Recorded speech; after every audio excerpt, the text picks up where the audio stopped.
Hello and welcome to the latest edition of Yes 101 Visual Radio. Bringing you the news, I'm Steven Machado.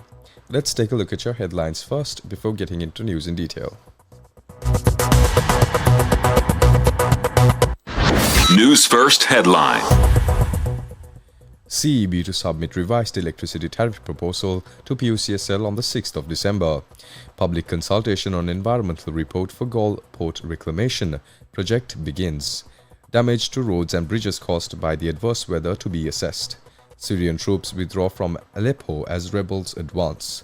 Stokes eases fears over fitness after England Test triumph.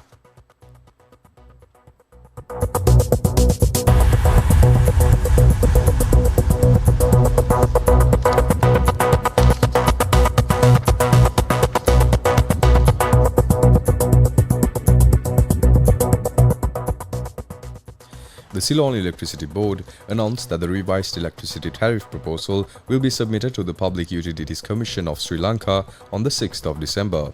CEB media spokesperson engineer ADK Parakramasinghe stated that the report preparation process is in its final stage. The CEB earlier had proposed a tariff reduction of 6 to 11% for the final quarter of 2024. However, the PUCSL, rejecting the proposal, instructed the CEB to revise the tariff revision proposal for the first 6 months of 2025.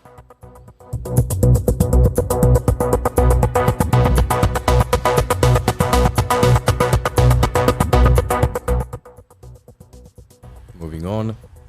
Public consultation have begun on the Supplementary Environmental Impact Assessment Report on sea reclamation carried out under the proposed Galle Port Development Project.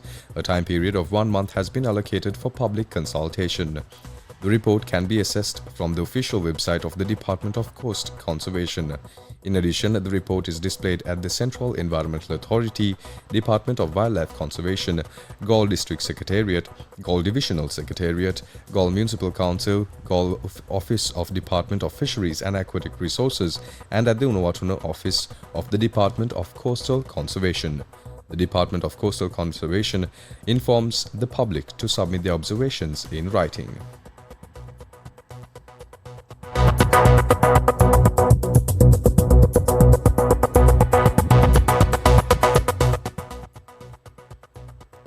On more local news, an assessment of damages caused to road and bridges is to be launched by the Road Development Authority. The Director General of the Road Development Authority, SMP Surya Bandara, says that a special team has been appointed for this purpose. He also said that immediate action will be taken to repair the damages caused to the roads and bridges.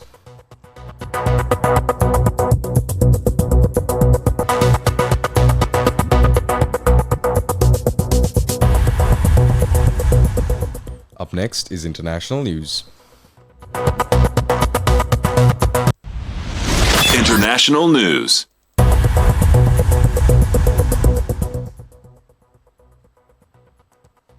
Syrian government forces have withdrawn from the city of Aleppo following an offences by rebels opposed to the ruling president Bashar al-Assad. The army acknowledged that rebels had entered large parts of the city, the country's second largest, but vowed to stage a counter-attack. The offensive marks the most significant fighting in Syria's civil war in recent years. More than 300 people, including at least 20 civilians, have been killed since it began on Wednesday, according to the UK-based Syrian Observatory for Human Rights.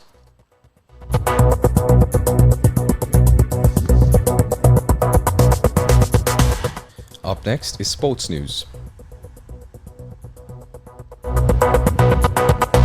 Sports news.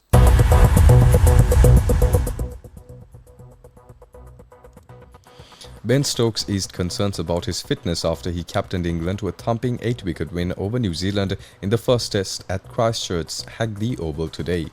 The all-rounder, who missed 4 tests this year with a hamstring tear, pulled up during his 7th over and handed the ball to Gus Atkinson to bowl the last 3 balls.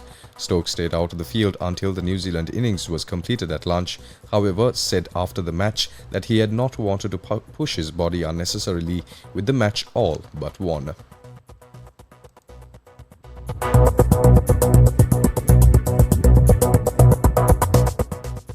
That's all the news we have for you. Stay tuned for more of the very latest.